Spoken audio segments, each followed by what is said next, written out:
asalaamaaleykum Sénégal asalaamaaleykum mbokku internet Yelli TV maa ngi leen di nuyu yéen ñëpp ku ci nekk sa tur ak sa sant di leen safoo di leen béggee bu baax a baax di leen wax ne seen mbokk la seen xarit Sister Anna borom astuce yu baax yi tey nee naa leen maa ñëwaat ak yéen ci ay xeetu baax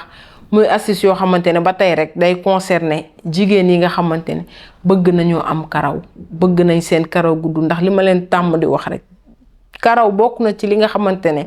day taaral jigéen. ba tax tey astuce bi ma leen indil lan ngay soxla ak nan nga koy defee potu meew kaasu meew lait entier naturel meew boo xamante ne meewu ndox la moom lay doon benn verre moom ngay am ak li nga xamante ne mooy ñaari kuddu lem nga daal di koy mélange daal di koy def sa bopp toog benn dur maanaam mën na nekk sax 2 heures de temps toog ba nga xamante ne meew beeg lem bi mi ngi def effet bu baax sa bopp bi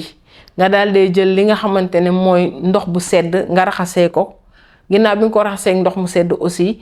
taamu nañ nga jël li nga xamante ne mooy shampoing bu amul sulfate nga daal di ko koy raxasee nga daal di toog